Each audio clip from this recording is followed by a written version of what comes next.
Hey, what's up everybody, and welcome back to News Dose. And it looks like we're going to be starting off the week with a pretty busy episode. A lot of things happened over the weekend, and whether you like Nintendo, Xbox, or PlayStation, I got some big news for all three today, so make sure to stay tuned for all that, or at the very least, check those timestamps below and then skip to the part of the video that you do want to listen to.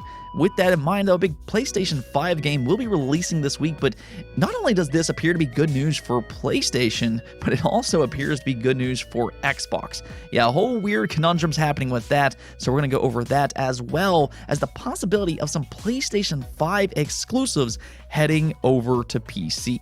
Definitely some interesting things happening there, so we're definitely going to check that out. With that said, though, let's just go and jump right into the video, starting off with Nintendo. Now, this is something that we did talk about last week, but it was reported that the Nintendo Switch was likely receiving a price cut this week over in Europe. And, well, that actually did turn out to be true after all. It's now official. The base Nintendo Switch received a price cut in Europe, going from £280 or 330 euros down to £260 or 300 euros. So if you don't already have a Switch, then this is a nice little price cut right here if you're located in Europe. Now that's kind of the thing though. Some fans out there are probably wondering on whether or not we'll start to see price cuts in other regions as well. And as of this moment, that kind of remains unanswered. Nintendo's not really saying too much on whether this is going to happen in other regions or not, but Nintendo UK did respond by saying this. Nintendo of Europe is changing the European trade price of the Nintendo Switch console to retailers. More than 4.5 years after its first release, Nintendo Switch continues to have strong sales momentum in Europe. After carefully weighing up a variety of factors, including currency exchange rates in Europe and the upcoming launch of Nintendo Switch OLED model, we decided that now is the appropriate time to change the European trade price of Nintendo Switch. That later on also added this: we made the price change before the launch of Nintendo Switch OLED model so that the price differences between each model and Nintendo's own retail channel, My Nintendo Store, would be what Nintendo judges to be appropriate for its own store. So there you have it, and it does seem like Nintendo is going to individually assess each country here and then kind of make their decision on what they feel is appropriate for that region in terms of price differences between the OLED model and then the base model. Now there is some speculation that Nintendo might be trying to replace that base model with the OLED model, and with this price cut, maybe they're just trying to move as much stock as they possibly can throughout the holidays to just kind of move on to that OLED model permanently from that point forward. But that's all just speculation, so we'll kind of see about all this. But like I said before, the good news here is that the Nintendo Switch did in fact receive a price cut over in Europe. That's very welcome, and if you don't already have the Switch, right now is a great time to jump in. Next up, though, we need to talk about a massive leak for an Xbox Game Studios game that'll be releasing next year in summer of 2022, and that is for Redfall. Now, Redfall is this game that was showcased back at E3 with this CGI cinematic trailer. You're in this apocalyptic style of world fighting off vampires. It seems like the main characters in the game all have various styles of abilities and gameplay mechanics, and it also seemingly has this cooperative aspect to it. Now, they did later on say that this game can completely be played solo and that there's an actual story here, so it doesn't matter if you play co-op or not, but it does seem like that might be a very good way to play Redfall, to say the least. But regardless, with that CGI trailer, there's still a lot of questions as to exactly what this game was. It was drawing a lot of direct comparisons with Left 4 Dead, being another cooperative style of game. But now with a new leak going around, not only did we get leaked pictures for alpha gameplay for Redfall, but we also got some detailed information about exactly what this game is. And I think with this new information, I think Redfall is actually a much bigger game than what I originally even thought it was. Now, I always knew that this game was being developed by Arcane, the same studio that worked on Prey, so I know that there's some real talent working on this game, and that alone is very exciting. But when you start to hear detailed information about this game, I mean, my excitement just shot way, way up, and yeah, we'll get into that here in just a second. With that said, though, there's a lot of leaked pictures going around when it comes to Redfall, and something to kind of keep in mind when you see these pictures is that this is alpha gameplay. This is still early in development, and it's not the final product. So just kind of keep that in mind when you see these pictures. The game is not complete visually. It's going to improve as time goes on, and when they do officially show it, you're probably going to see a pretty drastic improvement compared to these alpha gameplay pictures. Now, I'm not going to share these images on my channel. I will leave a link in the description below if you really do want to go out and see it. And yeah, there's definitely some things that you can take away from those pictures. This game does seem to be a first-person shooter with some RPG elements. There's going to be various abilities that you can have. You can see several weapons in these images as well. And also, interestingly enough, and the one thing that I really took away from these images is that right now I don't know if this will make it to the final product or not, but right now it does appear that there will be a third-person mode. Yeah, right now it looks like that this game is being developed as a first-person shooter, but if you do prefer playing it as a third-person shooter instead, it does look like you're going to have that option based off of these pictures. We'll kind of see if that makes into the final product, but I really like that aspect, and I really hope that that is a possibility. Now, where this leak gets really interesting, though, is in how this game is being described. Yeah, so check this out. Apparently, this game is being described as an open-world game in line with something between Borderlands and Breath of the Wild. A core story taking you across the world, but also a myriad of side arcs, missions, and fights. The gameplay style loop is supposedly to be very similar to Borderlands. It has a seamless open world compared to the likes of Breath of the Wild and Ghost of Tsushima. It can be played solo or co-op, as I mentioned before. You have 6 playable characters to choose from, with each character having their own unique abilities. So right away, you can kind of see that just the way this game is being described, it's actually quite ambitious. And I think that it's a lot more ambitious than what people originally thought it was, because when we first saw that CGI trailer, I mean, it's kind of hard to see exactly what it is. You kind of get its premise, which definitely sounds interesting with this vampire style of world, but, you know, we need to see gameplay to see what it truly is. I think for a lot of people, they thought maybe it was going to be a more linear style of game that was going to be kind of similar to something like Left 4 Dead. But here, the way it's being described, I mean, you're going to be set out in a massive sized world. They're comparing it to Breath of the Wild and Ghost of Tsushima. And in terms of gameplay, we know how talented Arcane is. We've seen it in Prey. And we know how creative they are in terms of their gameplay mechanics. They give you a lot of choice in how you want to play the game. And you're kind of already seeing that with the pictures here and the leak here. It sounds like you're going to have a lot of choice. You're going to have multiple characters to play around with. You're going to have various abilities. And I mean, I'm just expecting this game to be overall fun.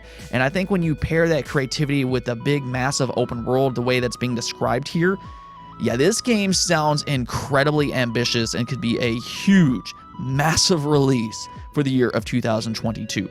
Now, we'll see how all this plays out, of course, but with Arcane being as talented as they are, yeah, I'm expecting some big things with Redfall when it does eventually release. Hopefully, we'll get some official gameplay sooner rather than later.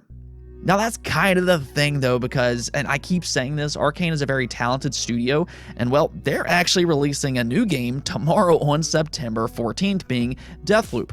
What's so interesting about this particular title, though, is that it's actually a PlayStation 5 timed exclusive, but technically it's an Xbox Game Studios game. It's a whole weird conundrum right now, and I mean, we've kind of seen it.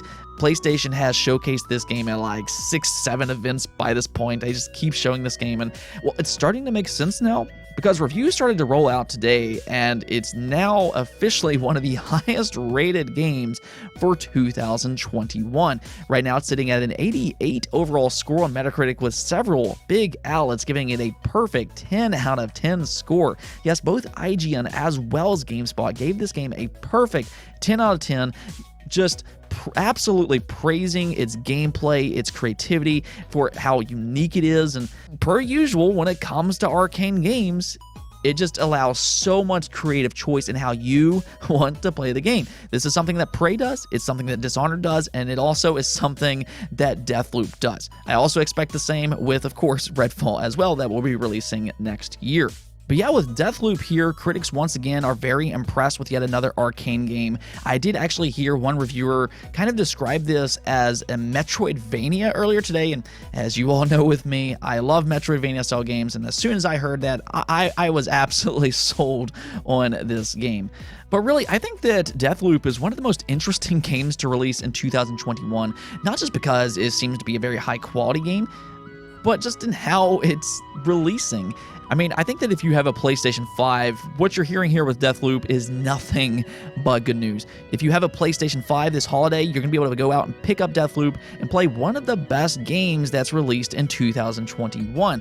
But then on the opposite side of things, if you're an Xbox fan, you also really have to enjoy hearing just how well this game is being received right now. This game will eventually release in the Xbox Game Pass day one when it does release on the Xbox Series.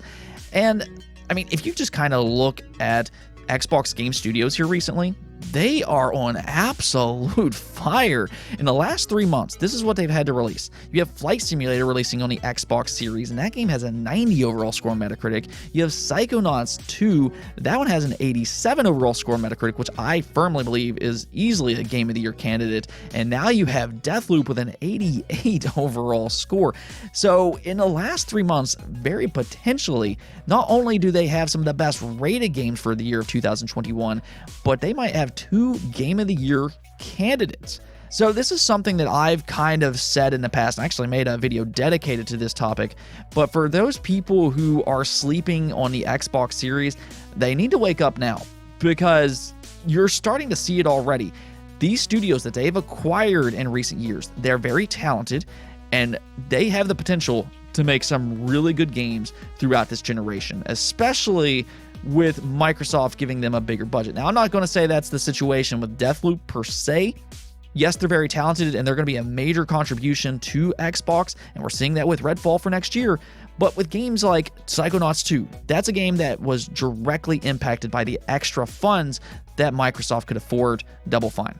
So this right here is big news for Xbox Game Studios. You're seeing that high quality here, and again, eventually, Deathloop will release directly into Xbox Game Pass day one. So I think with Deathloop, it's one of those weird exclusives where both PlayStation and Xbox fans can be really happy with this release. Yeah, see, Xbox and PlayStation fans can just kind of join forces here and then just cheer on Deathloop. It's kind of cool to see, to be quite honest with you.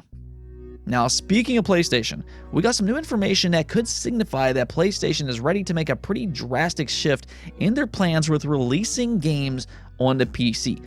Now, of course, we already know that PlayStation is ready to bring some of their old PlayStation 4 games over to PC. We've seen them do that with games like Death Stranding, Days Gone, or even more recently, they announced that Uncharted, one of their flagship titles, will be heading over to PC. So yeah, we do know that PlayStation is ready to bring some of their games to PC, and in fact, I mean, they acquired a studio by the name of Nixxes, which specializes in PC ports. So it does seem like they're at the very least taking PC gaming serious. But it actually might be a little bit more serious than what some of us expected, because so far we've really only seen PlayStation do this with PlayStation 4 games. We've not seen them release any kind of PlayStation 5 game on PC, but that might be changing. Okay, so what's happening here is that an NVIDIA GeForce Now data mine features several listings for unannounced games. And when I say that there's several interesting listings, I'm talking about from all kinds of different publishers. I mean, you got games like the Grand Theft Auto remasters here, Gears 6 is on this list, you got Kingdom Hearts 4, and just a ton more games, but the ones that are grabbing the most attention right now are the PlayStation games, because several PlayStation games are on this list. Now, I do want to say that the easy conclusion here is that because this is an NVIDIA GeForce data mine, these games will be heading over to PC. But there's actually other conclusions that you can make as well. Something that could be happening here is that these games are on NVIDIA GeForce because, well, you know, PlayStation does have PlayStation Now, and it could be some kind of collaboration between the two. That is possible.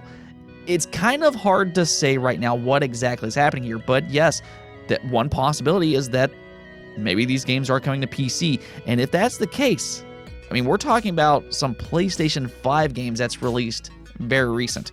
And actually, if you take a look, here's some of the PlayStation games that was listed. And that includes games like God of War, you have Sackboy: A Big Adventure, that one released last year, Gran Turismo 7, I mean, that's a game that hasn't even released yet. You have Returnal, that's a PlayStation 5 exclusive, you have Ratchet & Clank, and then also Demon's Souls, yet another PlayStation 5 exclusive. Now, I'm not going to say that these games are without a doubt releasing on PC. It's a big if. These are just some of the games that were listed on NVIDIA GeForce Now. We'll kind of see what happens with all this. But if PlayStation does release some PlayStation 5 games on PC, that is a drastic change compared to what we've seen in the past. I mean, it definitely seems like PlayStation is taking things serious on the PC side of things. And I mean, God of War was listed here, and I very well could possibly see that one releasing on PC. Again, that is a PlayStation 4 title, though. I think the bigger surprise here is just, I mean, we're seeing some PlayStation 5 games listed. As an example, I mean, Gran Turismo 7, like I said before, that's a game that hasn't even released yet, and that's listed on here. Yeah, that is quite a surprise, and if that does indeed release on PC, I mean, we're talking about a massive, massive change. Again, we'll kind of see what happens with all this, but let me know in the comments below on what you think about this NVIDIA GeForce Now data mine. Let me know. On to that poll of the day, though, and I know we've talked a lot about Arcane today, but we're going to talk a little bit more about them because I wanted to ask you all, are you going to buy Deathloop when it releases this week on the PlayStation 5? And well, the results here were pretty definitive this time, with only 10% of you saying yes, you're going to be picking up Deathloop, with 74% of you saying no. Yeah, that doesn't sound exactly too good for a game like Deathloop, especially considering just how good it's been reviewing so far. But it doesn't sound like you all are necessarily not interested in the game. If you do go check out the comments, it seems like a large portion of you all have instead decided to just go ahead and wait it out and then play Deathloop when it releases directly into Xbox Game Pass in the year of 2022. And this just kind of adds to what I was saying earlier. I mean, this is just a weird situation with Deathloop. It is this PlayStation 5 time exclusive, but we kind of all know about it, and we know it's going to be launching directly into Xbox Game Pass next year because it's an Xbox Game Studio game. It's just a very weird situation. It kind of reminds me of last generation with Rise of the Tomb Raider. That was announced as a timed Xbox One exclusive, and then PlayStation fans, they just decided to wait it out and play Rise of the Tomb Raider next year on the PlayStation 4. So we're seeing something very similar here, but on the opposite side of things with Xbox and Deathloop. Regardless, though, if you do own a PlayStation 5, I mean, you can definitely check out Deathloop in the year of 2021 because, I mean, it's definitely looking like it's going to be one of the best games that releases for this year on the PlayStation 5. Anyways, though, that's it for this episode, but if you liked the video, don't forget the bell notification and subscribe button for more content just like this. Also, if you'd like to support the channel through Patreon, thank you for making this content possible. Peace out.